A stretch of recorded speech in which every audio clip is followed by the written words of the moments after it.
오늘 저는 여러분과 함께 교회 안에 있는 부적이라는 제목으로 은혜를 나누기를 원합니다. 그 부제목으로는 함부로 남발되는 이름 예수가 되겠습니다. 세계 각국은 코로나로 인해서 경제가 어려워졌습니다. 그래서 화폐를 엄청나게 발행했습니다. 그러나 그에 못지않게 함부로 남발되는 것이 교회에도 있다고 생각합니다. 그것은 무엇일까요? 그것은 예수님의 이름이 함부로 남발되지 않고 있는가 하고 저는 생각하고 있습니다. 오늘의 본문 말씀으로는 요한복음 14장 14절, 요한복음 15장 7절이 되겠습니다. 우리 그리스도인 모두가 무의식적으로 그리고 별 생각 없이 습관적으로 사용하는 그런 단어나 문장 중 하나를 든다면 주여 주여가 되겠습니다. 아니면 문장을 든다고 하면 예수님 이름으로 기도합니다가 될 것이라고 저는 생각합니다. 우리가 기도를 할 때 예수님 이름으로 기도합니다라고 끝맺음을 맺는 근거는 어디에 있을까요? 바로 그 근거는 요한복음 14장 14절인 것입니다. 예수님께서 말씀하셨죠. 내 이름으로 무엇이든지 내게 구하면 내가 행하리라 라는 것입니다. 이 말씀은 예수님께서 돌아가시기 바로 전날 직전에 하셨던 말씀입니다. 우리는 이 말씀을 근거로 해서 우리가 하는 기도가 다 이루어지기를 원하는 마음으로 이렇게 예수님 이름으로 기도합니다라고 끝맺음을 맺고 있는 것입니다. 하지만 주문을 외우듯 기계적으로 아무런 생각 없이 기도의 마지막에 예수님 이름으로 기도드립니다 하면은 요한복음 14장 14절의 말씀 그대로 내 이름으로 무엇이든지 구하면 내가 다 행하리라 하는 문자 그대로 다 이루어지는 것일까요? 그렇지 않다는 것은 모두가 다 알고 있는 사실입니다. 이렇게 경험을 통해서 다 알고 있는 사실임에도 불구하고 성경에 그 말씀이 있기 때문에 기도가 이루어지기를 원해서 우리는 정말 신랄 같은 끈을 버리지 못하면서 항상 기도 마지막에 예수님 이름으로 기도합니다라고 끝맺음을 맺고 있는 게 현실입니다. 그렇다면 성경 말씀이 우리를 속이셨을까요? 예수님께서 우리를 속이셨을까요? 그건 아닙니다. 그건 절대 아닙니다. 그 이유는 우리가 기도를 예수님 이름으로 기도드립니다 했지만 그것이 응답받지 못한 이유는 우리가 예수님께서 말씀하신 내 이름으로 무엇이든지 구하라 하는 말씀의 진정한 의미를 모르고 함부로 남용했기 때문이라고 저는 생각합니다.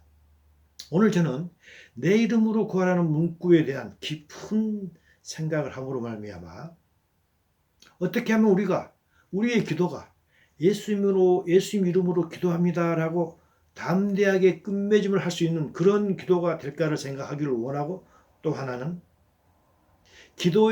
우리가 하는 기도의 내용이 하나님 예수님의 말씀대로 다 이루어지기를 원하는 그런 기도는 어떤 기도일까 하는 것을 생각하기를 원합니다.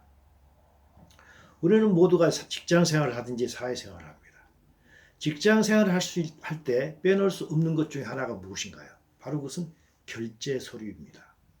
이 결제 서류는 주로 부하 직원이 그동안 진척되었던 어떤 사항을 상사에게 보고하거나 또는 새로 계획된 어떤 사업의 내용을 그것에 대해서 상사의 의견을 묻기 위해서 결제 서류를 가지고 상사에게 갑니다. 이때 만약에 우리의 상사가 이에 동의하면은 도장을 찍으든지 사인을 할 것입니다. 근데 만약에 상사가 이게 동의하지 아니하면 우리는 그 내용을 다시 바꾸거나 보완해서 상사에게 다시 결제를 맡아야 됩니다. 결제 서류에 상사의 도장이 찍혀 있다는 것은 도장 찍은 그 상사가 그 서류에 동의하거나 나중에 책임을 일부 진다는 것을 의미하죠. 그래서 그 결제 서류에 있는 도장은 매우 중요한 것입니다. 따라서 본인의 생각이나 뜻이 결제 서류의 내용과 일치될 때만 상사는 그 도장을 찍으려는 것입니다. 그러나 우리는 이런 절차를 무시하고 자기 마음대로 상사의 도장이나 사인을 도용하는 경우를 가끔 봅니다. 이 사실이 밝혀지면 이것은 문서 위조가 되죠. 또는 무용지물이 됩니다. 때로는 법정 구속이 되기도 합니다. 우리가 드리는 기도는 하나님의 백성인 우리가 우리의 왕이신 하나님께 드리는 결제 소리에 비교될 수 있다고 생각합니다. 그리고 맨 마지막에 우리가 예수님 이름으로 기도합니다라고 하는 이 구절은 성자 하나님이신 예수님의 도장이나 사인이 되는 것입니다.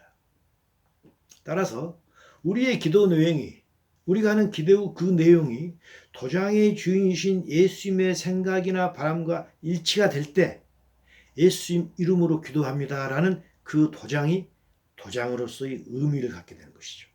그래서 그 기도가 이루어지게 되는 것입니다. 기도의 내용이 예수님의 생각이나 어떤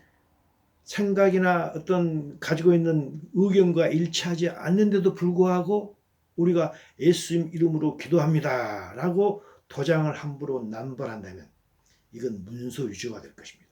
또는 우리로 이야기한다면 기도 위조가 될 것입니다. 잘못된 기도가 될 것입니다. 이건 억지로 하는 기도인 것입니다. 그런 기도는 결코 이루어지지 않을 것은 불보듯 뻔한 것입니다. 왜 그렇습니까?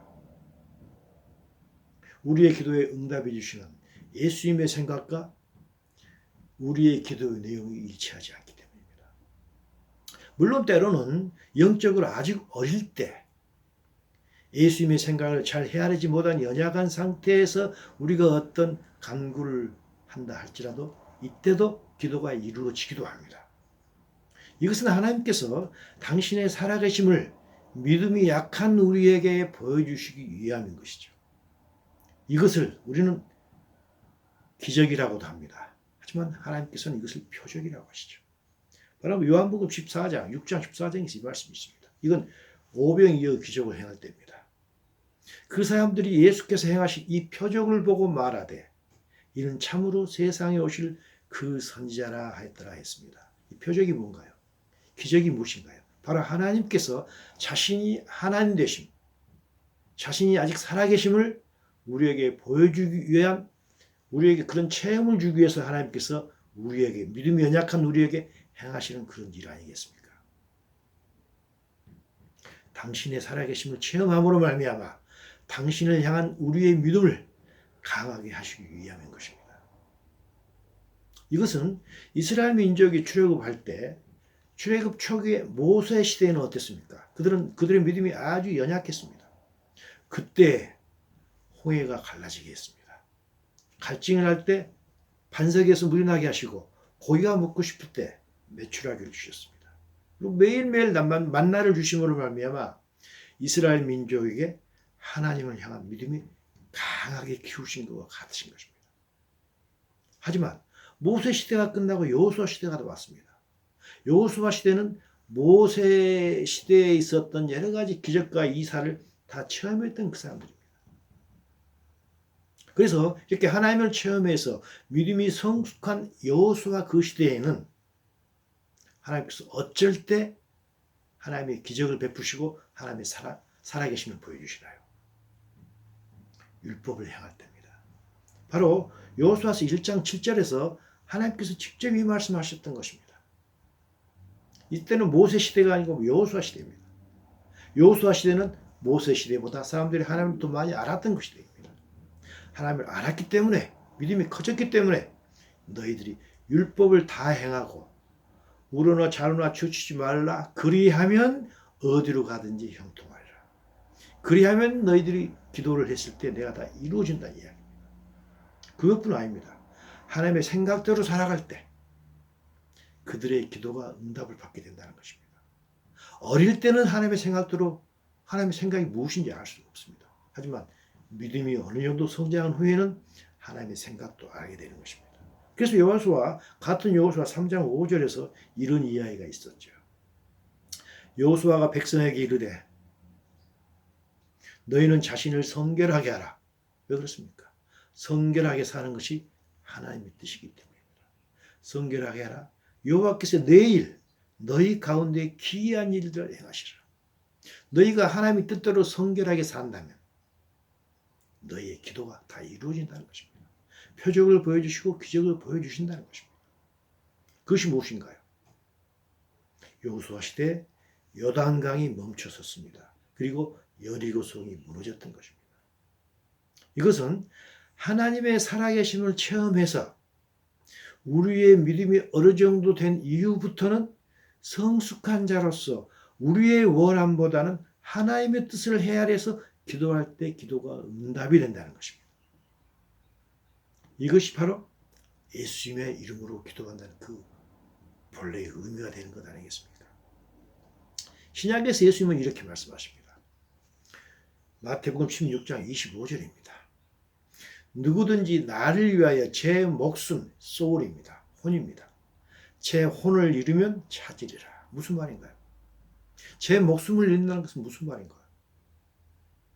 그것은 예수님을 따를 때 과거에 가졌던 과거의 가치관과 성품과 생활 태도를 이제는 예수님을 따르면서부터는 예수님의 그것으로 살아갈 때 이것이 바로 제 목숨을 잃는 것입니다. 혼입니다. 이때 목숨이라는 건 이 목숨이 아닙니다. 혼을 이야기하고 있는 것입니다. 예수님의 그것으로 자기 혼을 바꾸었을 때 이거 자기 혼을 잃는 것입니다. 그럴 때 찾으시라 했습니다. 그렇게 살아가는 사람, 예수님을 믿은 후부터는 예수님의 뜻대로 살아가겠다고 결심하고 그렇게 하겠다고 노력하는 사람의 그런 기도와 간구가 이루어진다는 것입니다. 이 사람의 기도가 바로 예수님 이름으로 기도합니다 라고 해서 기도의 맨 마지막에 예수님의 도장을 찍는 올바른 기도가 된다고 저는 생각합니다. 우리가 읽었던 요한복음 14장 14절은 이렇게 시작합니다. 내 이름으로 무엇이든지 내게 구하면 내가 행하리라. 상당히 어려운 말씀입니다. 예수님의 이름으로 구한다는 것은 쉽게 이해가 되지 않는 말씀입니다. 하지만 성경은 하나님께서는 항상 어떤 말씀하시고 그 말씀이 이해가 되지 어렵다고 생각하실 때 하나님께서는 반드시 그 말씀을 해석을 해 주십니다. 이 구절을 요한복음 14장 14절의 이 구절을 요한복음 15장 7절에서 예수님께서 다시 한번 세밀하게 말씀해 주심으로 말미암아 내 이름으로 구한다는 것이 무슨 뜻인지를 우리에게 말씀해 주고 계십니다. 요한복음 15장 7절입니다. 너희가 내 안에 거하고 내 말이 너희 안에 거하면 무엇이든지 원하는 대로 구하라 그리하면 이루리라 했습니다. 그래서 내 이름으로 구한다는 게 무슨 의미인지를 예수님께서 직접 말씀해 주신 것입니다. 예수님 이름으로 구한다는 것은 우리가 예수님 안에 거하여 내가 없어지는 것입니다. 내가 없어지고 내 천연적인 생각 대신에 성령님이 주시는 말씀, 레마의 말씀이 우리 안에 거하여서 우리의 마음속에 어떤 생각을 주실 때 그 생각의 근거에서 구하는 것이 내 이름으로 구하는 것이라는 것입니다. 왜 그럴까요? 이때 성령님께서 우리에게 어떤 생각을 주셨기 때문에 우리가 갖게 되는 그 생각은 성령님의 생각과 일치하는 것입니다. 우리의 원함과 예수님의 원함이 동일하기 때문에 다 이루어질 수밖에 없는 것입니다. 이것이 바로 예수님의 이름으로 구하는 것입니다. 우리가 예수님의 안에 거하여서 내가 없어지고 나의 천연적인 생각이 다 없어지고 이제는 예수님께서 주시는 그 생각이 우리를 지배할 때 그 생각대로 기도하라는 것입니다. 그래서 사도 바울은 에베소 6장 18절에서 이 말씀하셨죠. 모든 기도와 간구를 하되 항상 성령 안에서 기도하라고 했던 것입니다. 우리의 혼 안에서 하는 게 아니고 하나님의 영 안에서 기도하라는 것입니다. 그럴 때 그건 다 이루어진다는 것입니다. 우리가 이것을 실생활에서 이렇게 비유할 수가 있을 것입니다. 우리는 과거에 어렸을 적에 우리나라가 가난했습니다. 그래서 구멍가게가 있었습니다. 우리는 부모님의 이름으로 동네 구멍가게에 가서 어떤 물건이든지 외상으로 구입할 수가 있었습니다. 그렇지만 우리가 부모님의 이름으로 술이나 담배나 어떤 마약을 구입한다면 그 가게 주인이 그걸 줄까요? 절대로 주지 않습니다. 왜 그렇습니까? 그것은 우리의 부모님이 결제해 줄 그런 상황이 아니라는 걸 이미 알고 있기 때문인 것입니다. 우리가 우리 부모님의 이름으로 살 수 있는 것은 부모님이 동의하는 것만 외상으로 살 수 있는 것 아니겠습니까? 우리는 흔히 우리의 바람을 예수님의 이름이라는 도장을 찍어 보내면 다 이루어지지 않을까라는 막연한 기대를 하면서 기도를 하고 간구를 합니다. 그러나 예수님께서는 질서의 하나님이십니다. 방금 말씀드린 대로 때로는 자신을 드러내기 위해서 초자연적인 일을 행하시기도 하지만 만물을 질서 가운데서 창조하신 질서의 하나님이시기 때문에 예수님께서는 이런 질서를 지키시며 그 질서 속에 자신 스스로도 가두시는 공의의 하나님이신 것입니다. 따라서 대부분의 경우에 있어서 자연적인 질서나 사회적 질서를 위배되는 그런 기도는 예수님이 비록 도장이 찍혔다 하더라도 그 도장은, 그 기도는 문서 위조가 되는 것입니다. 그렇기 때문에 그 기도는 응답이 안 되고 이에 해당되는 기도는 대부분의 탐욕인 것입니다. 마치 술이나 마약이나 담배 같은 탐욕적인 것입니다. 그래서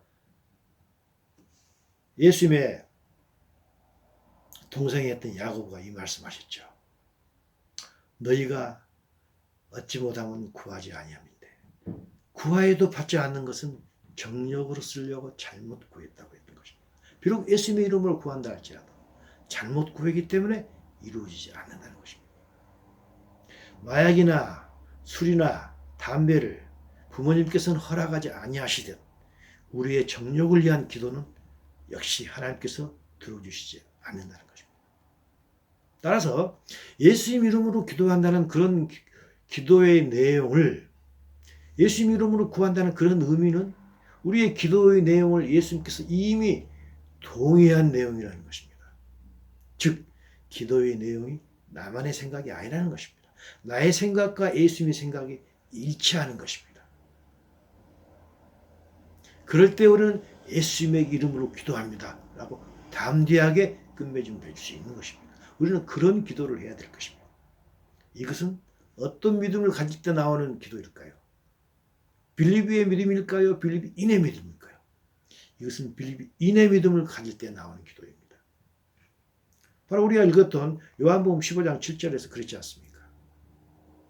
너희가 내 안에 거하고, 빌리비 인의 믿음을 가진 사람이 예수님 안에 거하는 사람입니다.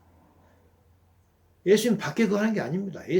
우리가 예수님 안에 거하고 예수님의 말씀이 또한 우리 안에 거할 때 무엇이든지 원하는 대로 고르라 하겠던 것입니다. 우리가 빌립 인의 믿음을 가진다면 우리는 예수님 밖에 아니 예수님 안에 있는 자, 예수님께 속한 자가 될 것이고, 그렇게 예수님께 속한 자이기 때문에 예수님의 말씀에 순종하려고 노력하는 자가 될 것입니다. 이 사람은 예수님을 따르면서 자기의 혼의 목숨, 아까 이야기했던 soul을 잃는 그런 자인 것입니다. 그래서 이 사람의 기도는 이루어질 것입니다. 바로 마태복음 16장 25절 이 말씀이죠. 누구든지 제 목숨을 구원까지 하는 자는 잃을 것이요 누구든지 나를 위하여 제 목숨을 잃으면 찾으리라. 빌립 인의 믿음을 가진 사람은 자기의 혼의 목숨을 잃는 사람입니다. 그래서 찾게 되는 것입니다. 그러나 빌립의 믿음을 가진 사람은 제 목숨을 구원하는 자, 즉 자기의 목숨을 구원하는 자입니다. 빌립의 믿음, 빌립 인의 아니고 빌립의 믿음 가진 사람은 비록 하나님의 말씀을 믿는다 할지라도, 하나님의 존재를 믿는다 할지라도 빌립 인이 아니기 때문에 하나님께 비록 가까이 나간다 할지라도 아직은 자기의 혼의 목숨을 구원하는 자입니다. 다시 말해서 자기의 혼의 목숨을 예수님 앞에서 아직도 당당히 내세우는 자인 것입니다. 자기의 과거의 습관이나 가치관이나 생활 태도를 아직 버리지 않는 사람인 것입니다. 그래서 이 사람의 기도의 내용은 예수님의 생각과는 많은 경우 일치하지 않을 것입니다. 그렇기 때문에 제 아무리 예수님의 이름으로 기도합니다 라고 끝맺음 맺은지 하더라도 그 구한 대로 기도가 응답되지 않을 것을 뻔한 것입니다. 하지만 빌립인의 믿음을 가진 자의 기도는 그 사람은 이미 자신의 생각을 예수님 앞에서 내려놓았기 때문에 그 사람의 기도는 예수님의 생각과 일치하기 때문에 그 기도가 응답을 받는 것입니다. 이건 매우 논리적이고 합리적인 생각인 것입니다.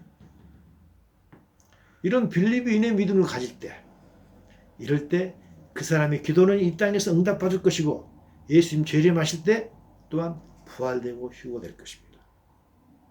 하지만 예수님을 빌립인을 하지만 빌립인을 하지 않은 채 자기 마음대로 하고 싶은 대로 살면서 기도할 때 예수님의 이름으로 기도한다 했을 때 이름으로 기도합니다라고 한다 할지라도 그것은 예수님의 생각과 일치하지 않기 때문에 들어주지도 않을 것이고 그 사람은 결국 예수님 오실 때 부활되거나 휴거되지도 않을 것입니다.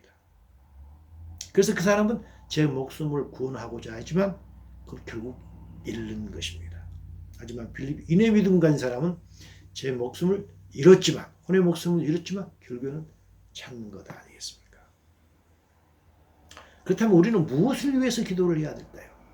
물론 우리는 하나님의 뜻을 알기 위해서 기도를 해야 됩니다. 그러나 우리는 연약한 인간입니다. 우리 연약한 인간으로서 이 세상에 살면서 하나님께 리퀘스트 해야 될 게 많이 있습니다. 우리가 리퀘스트 해야 될 건 무엇일까요? 당연히 우리에게 필요한 모든 것을 채워달라고 하나님께 리퀘스트 해야 될 것입니다. 하지만 예수님께서 말씀하셨습니다. 우리가 리퀘스트 하는 건 너무 당연한 것이지만 이것 리퀘스트 하기 전에 먼저 해야 될 게 있다고 했던 것입니다. 마태복음 6장 33절입니다. 너희는 먼저 그 나라와 그 의를 구하라. 그리하면 이 모든 것을 너희에게 더해 주신다 했던 것입니다. 먼저 해야 될 게 있고 나중에 해야 될 게 있다는 것입니다. 우리는 우리에게 필요한 것을 구할 수 있습니다. 하지만 그것을 구하기 전에 먼저 그의 나라와 그 의를 먼저 구하라고 했던 것입니다. 하지만 그러면 그의 나라와 그의 의는 구체적으로 무엇일까요? 여러 가지로 설명할 수 있을 것입니다. 하지만 그 중에 가장 중요한 한 가지는 무엇일까요? 그것은 저는 하나님의 나라와 하나님의 의를 구하는 것은 하나님을 닮는 것이라고 저는 생각합니다. 이것은 예수님을 이미 믿는 우리에게 하나님께서 가장 바라고 원하시는 것이기 때문입니다. 다시 말해서 잃어버렸던 하나님의 모양과 형상을 다시 회복하는 것입니다. 하나님께서 우리에게 성령을 주셨습니다. 성령을 주신 목적도 여러 가지가 있습니다. 하지만 가장 커다란 목적이 있다면 그건 무엇일까요? 고린도후서 3장 18절을 통해서 우리에게 말씀해 주십니다. 우리가 다 수건을 벗은 얼굴로 거울을 보는 것 같이 주의 영광을 보매. 우리가 주의 영광을 확실하게 본다는 것입니다. 수건을 벗은 얼굴이기 때문에 클리어하게 본다는 것입니다. 그걸 보매 그와 같은 형상으로 변하여 영광에서 영광으로 이르니 곧 주의 영으로 말미암는다는 것입니다. 하나님의 성령으로 하나님께서 우리에게 주신 성령으로 말미암아 우리는 하나님의 영광을 봅니다. 그 하나님의 영광을 계속 보기 때문에 우리는 자기도 모르는 사이에 하나님의 모양과 형상으로 또 변화가 되는 것입니다. 무엇을 통해서? 성령님을 통해서인 것입니다. 그래서 하나님께서 우리에게 성령을 주신 목적은 여러 가지가 있겠지만 가장 중요한 것은 하나님의 형상을 닮게 하기 위해서 우리에게 성령님을 주셨던 것입니다. 잃어버린 하나님의 모양과 형상을 리커버하는 것입니다. 잃어버린 하나님의 생명을 다시 되찾는 것입니다. 딸리 말씀드린다면 무엇일까요? 성령의 9가지 열매를 맺는 것입니다. 이 성령의 9가지 열매를 맺기 위해서 기도하는 것, 이것이 하나님께서 우리에게 가장 원하시는 것입니다. 다시 한번 15장 7절로 가겠습니다. 너희가 내 안에 거하고 내 말이 너희 안에 거하면 무엇이든지 원하는 대로 구하라 그러면 이루리라 라고 말씀하시고 나서 바로 연이어서 15장 8절에서 뭐라고 했습니까? 15장 8절에서 너희가 열매를 많이 맺으면 내 아버지께서 영광을 받으실 것이요 너희는 내 제자가 된다 했습니다. 하나님께서 우리에게 말씀하셨습니다. 원하는 대로 구하라겠습니다. 무엇을 원하는 대로 구하라고 했을까요? 바로 15장 8절에 있는 말씀입니다. 열매를 구하라는 것입니다. 무슨 열매일까요? 성령의 열매인 것입니다. 하나님께서 우리가 하나님으로부터 기도를 해가지고 받기 원하는 것, 하나님께서 우리가 기도하기 원하는 것은 바로 성령의 열매를 갖기 위해서 기도하는 것입니다. 사랑으로 시작해서 절제로 끝나는 성령의 9가지 열매를 맺기 위해서 기도하라는 것입니다. 성령의 열매는 다른 말로 말씀하면 뭐가 할까요? 바로 그것은 우리 혼의 변화를 이야기하고 있습니다. 이것이 우리가 하나님의 모양과 형상으로 변하는 것입니다. 하나님께서 우리에게 성령을 주셨습니다. 성령께서 계시다고 해서 우리는 아무것도 하지 아니해도 성령의 9가지 열매를 맺지 못합니다. 그래서 하나님께서 우리에게 기도를 하라고 했던 것입니다. 우리가 이 땅에 살아가면서 성령의 9가지 열매인 혼의 변화를 이루기 위해서는 성령을 따르고자 하는 자유의지를 드려야 됩니다. 자유의지를 드리지 않고 가만히 있어도 우리가 당연히 성령의 9가지 열매를 맺는 것 절대 그렇지 않은 것입니다. 그래서 사도 바울은 갈라디아 5장 25절을 통해서 이 말씀하셨습니다. 만일 우리가 성령으로 살면 또한 성령으로 행할지니 했습니다. 근데 성령으로 행한다는 말을 영어 성경에 보면 NIV에 이렇게 됐습니다. Let us 뭐뭐 하자라는 것입니다. 권면하고 있는 것입니다. 자유의지를 드리는 것입니다. Let us keep in step with the Spirit. Keep in step with the Spirit입니다.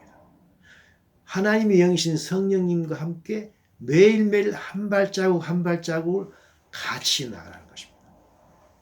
매일매일 keep in step, every step을 행할 때마다 성령님과 한 발자국 한 발자국 동행해서 나가라는 것입니다. 그때 let us라고 되어 있는 것입니다. 그렇게 하자는 것입니다. 자연이 되는 게 아닌 것입니다. 또 베드로는 무슨 말씀하셨나요? 베드로후서 1장 10절에서 이 말씀하셨습니다. 형제들아 더욱 힘써 너희 부르심과 택하심을 굳게 하라. 너희가 이것을 행한즉 언제든지 실족하지 아니하리라. 우리는 믿음 안에서 절대로 실족하지 않아야 됩니다. 근데 뭐라고 했습니까?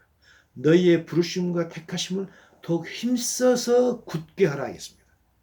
힘써서 영어로 뭐로 되어 있습니까? Make every effort입니다. 모든 노력을 다하라는 것입니다. 우리의 자유의지를 들여서 하라는 것입니다. 또 베드로전서 1장 13절에서 이 말씀이 있습니다.